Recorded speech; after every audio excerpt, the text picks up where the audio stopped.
আসসালামু আলাইকুম শিক্ষার্থীরা, তোমাদের যে 13 নংয়ে বলা হয়েছে সাধারণ ভগ্নাংশে প্রকাশ করো। তো এখানে কয়েকটা ভগ্নাংশ দেওয়া আছে, পূর্ণপূর্ণিক ভগ্নাংশ। এখান থেকে আমাদেরকে সাধারণ ভগ্নাংশে প্রকাশ করতে হবে। সাধারণ ভগ্নাংশ হচ্ছে যেটা হর এবং লব আকারে দেওয়া থাকে সেটা। তো আমরা যদি এই 0.2 পূর্ণপূর্ণিককে সাধারণ ভগ্নাংশে প্রকাশ করতে চাই, তাহলে একদম সোজাসুজি যদি আমরা করতে চাই সহজ সরল নিয়মে, তাহলে আমরা যখন দেখব যে কোনো সংখ্যার উপরে পূর্ণপূর্ণিক আছে, তো পূর্ণপূর্ণিক থাকলেই আমরা এই বাই চিহ্ন দিয়ে কী করবো, নিচে 9 লিখব। পূর্ণপূর্ণিক থাকলেই 9 লিখব।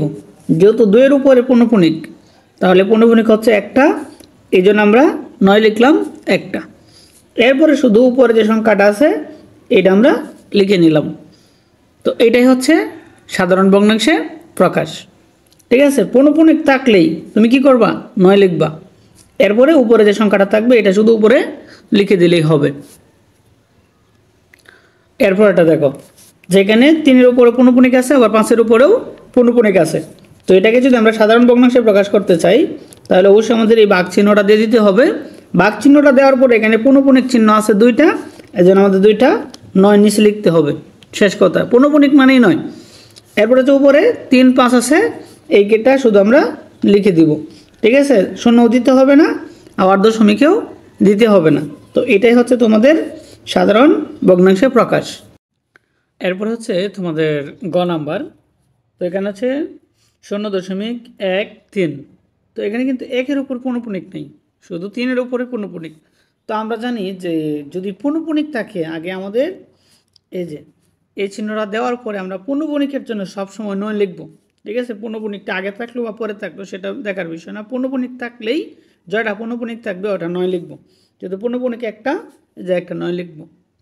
এরপর হচ্ছে দশমিকের ডানে পূর্ণপূর্ণিক ছাড়া অঙ্ক হচ্ছে একটা।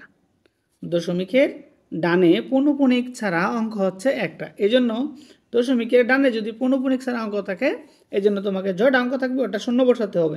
তাহলে এখানে যেহেতু একটা অঙ্ক, এর জন্য আমরা একটা শূন্য বসালাম। এখানে নিচের কাজটা শেষ। এখন আমাদের কী করতে হবে, উপরে উপরে আর যেটা আছে এটা আমাদের লিখতে হবে। যে এই যে 13 লিখলাম, ঠিক আছে, 0, দশমিক, পূর্ণপূর্ণিক সব বাদ।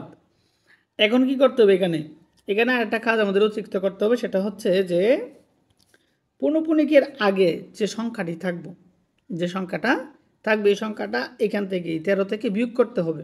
তাহলে পূর্ণপূর্ণিকের আগে আছে কত, 1। এই 1 আমাদের এখান থেকে বিয়োগ করতে হবে। ঠিক আছে, তো আমরা যদি 1 বিয়োগ করি তখন আমাদের কত হয়, নিচে 90 আছে, এই যে 90 লিখলাম, আর উপরে হচ্ছে 12। এখন দেখবো যে আমরা দুইটা সংখ্যাকে একই সংখ্যা দ্বারা ভাগ করা যায় কিনা। তো 12কে কিন্তু 6 দ্বারা ভাগ করা যায়, তাহলে ফল হবে 2। আর 90কে কিন্তু 6 দ্বারা ভাগ করা যায়, ফল হয় কত, 15। তাহলে আমাদের উপরে হচ্ছে কত, লব 2, আর হর হচ্ছে কত, 15। তো এটা হচ্ছে তোমাদের গ নংয়ের সমাধান। এরপর হচ্ছে তোমাদের ঘ নংয়ের যেটা আছে সেটা হচ্ছে 3.78। তবে এখানে 8-এর উপর পূর্ণপূর্ণিক আছে, কিন্তু 7-এর উপর কোনো পূর্ণপূর্ণিক নাই, কিন্তু 7 হচ্ছে এখানে দশমিক সংখ্যা। তো এটাকে যদি আমরা ভগ্নাংশ আকারে প্রকাশ করতে যাই, যেহেতু পূর্ণপূর্ণিক আছে, পূর্ণপূর্ণিকের জন্য অবশ্যই আমাকে প্রথমে 9 লিখতে হবে। এই যে 9 লিখলাম। এরপর হচ্ছে দশমিকের ডানে পূর্ণপূর্ণিক ছাড়া যটা অঙ্ক থাকবে ওটা শূন্য বসাতে হবে। তাহলে দশমিকের ডানে পূর্ণপূর্ণিক ছাড়া অঙ্ক হচ্ছে একটা, এই জন্য একটা শূন্য। ঠিক আছে, এখন আমরা কী করবো, উপরে যে সংখ্যাটা আছে পুরাটা লিখে নিব। ঠিক আছে, এই যে 378, 378 লিখলাম। এখন এইখান থেকে আমাকে যে কাজটা করতে হবে সেটা হচ্ছে পূর্ণপূর্ণিকের আগে যে সংখ্যাটা, সেই সংখ্যাটা আমাকে বিয়োগ করে দিতে হবে এখান থেকে। তো পূর্ণপূর্ণিকের আগে আমরা যদি এটাকে ভাগ দিই, তাহলে হচ্ছে 37। এখানে দশমিকটি বিবেচনা করা যাবে না, এখানে হচ্ছে 3 আর এখানে হচ্ছে 7। এই যে 37, এখান থেকে বিয়োগ করে দিতে হবে। ঠিক আছে, এখন আমরা যদি বিয়োগ করি তখন আমাদের কত আসে, 1, এরপরে হচ্ছে 4, এই যে 3, আর নিচে হচ্ছে 90। এটা হচ্ছে তোমাদের গ নংয়ের সমাধান। এরপর হচ্ছে তোমাদের ও নাম্বার। তো ও নাম্বারটা যেটা, সেটা হচ্ছে যে আমাদের কি করতে হবে, যে আমাদের পূর্ণপূর্ণিক যেটা আছে ওটা 9 আমাদের লিখতে হবে। তাহলে এখানে দেখো যে 3 এবং 9 এর মধ্যে পূর্ণপূর্ণিক আছে, কিন্তু 0-এর মধ্যে পূর্ণপূর্ণিক নাই। আসলে মূলত শূন্যর মধ্যেও পৌনঃপুনিক আছে, কিন্তু পৌনঃপুনিক লেখার সময় শুধু প্রথমেরটা এবং শেষেরটার মধ্যেই পৌনঃপুনিক লেখা হয়। আবার মাঝে যতগুলো সংখ্যা থাকবে, পৌনঃপুনিকের মাঝে যতগুলো অঙ্ক থাকবে, প্রত্যেকটার উপরে কিন্তু পৌনঃপুনিক আছে, এটা বিবেচনা করতেই হবে। ঠিক আছে?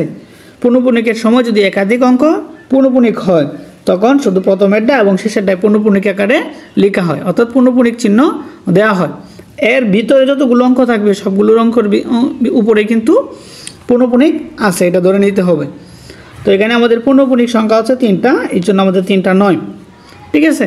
এখন দেখব যে দশমিকের পরে অর্থাৎ ডানে পৌনঃপুনিক ছাড়া কোনো অঙ্ক আছে কিনা। তাহলে পৌনঃপুনিক ছাড়া অঙ্ক হচ্ছে একটা, এই জন্য আমাদের কী করতে হবে, একটা শূন্য লিখতে হবে। এরপরে কাজ হচ্ছে আমাদের পুরো সংখ্যাটা লিখতে হবে এখানে। তো এই সংখ্যাটা থেকে আমরা কি করব, যে এই যে দশমিকের পৌনঃপুনিকের আগে যে সংখ্যাটা আছে, পৌনঃপুনিকের আগে যে সংখ্যাটা আছে এই সংখ্যাটা আমরা বিয়োগ করে দিব। তাহলে পৌনঃপুনিকের আগের সংখ্যা হচ্ছে আমাদের 62। এই যে আমাদের 62 বিয়োগ করতে হবে। তো আমরা যদি 62 বিয়োগ করি, তখন আমাদের বিয়োগ করলে কত দাঁড়ায় 7, এরপর হচ্ছে 4, 3, 2, 6, নিচে হচ্ছে এই যে। এখন কি করব, আমরা দেখব যে দুইটা সংখ্যাকে একই সংখ্যা দ্বারা ভাগ করা যায় কিনা। তো দুইটা সংখ্যাকে কিন্তু 3 দ্বারা ভাগ করা যায়। আমরা যদি এটাকে 3 দ্বারা ভাগ করি, তখন আমাদের আসে 3330, এবং উপরেরটাকে যদি আমরা ভাগ করি, তখন আমাদের আসে কত, যে 3 দ্বারা ভাগ করলে 20,749। এরপরে দেখো যে এটা আমরা লিখলাম 49, আর এখানে হচ্ছে এইটা। এখন এখানেও রাখা যায়, আবার এটাকে ভাগও করা যায়। তো এটাকে যদি আমরা ভাগ করি, ঠিক আছে, যে 3330 দ্বারা যদি 20,749কে ভাগ করি, তখন আমাদের ভাগ হয় 6 বার। ভাগ যায় কয়বার? 6 বার। তো 6 বার যদি ভাগ করি, তখন আমাদের ফল আসে 19,980। ঠিক আছে? এখন আমরা বিয়োগ করব, বিয়োগ করলে হয় 9, 6, 7। তো আমরা জানি এটাকে যদি আমরা মিশ্র ভগ্নাংশের প্রকার লিখতে চাই, তখন যেটা ভাগশেষ থাকে এটাকে এভাবে টান দিয়ে লিখতে হবে উপরে। এরপর যত দ্বারা ভাগ করছি এটা লিখতে হবে নিচে। তো এইটা হচ্ছে আমাদের আজকের অঙ্কের সমাধান। ধন্যবাদ সবাইকে। আসসালামু আলাইকুম।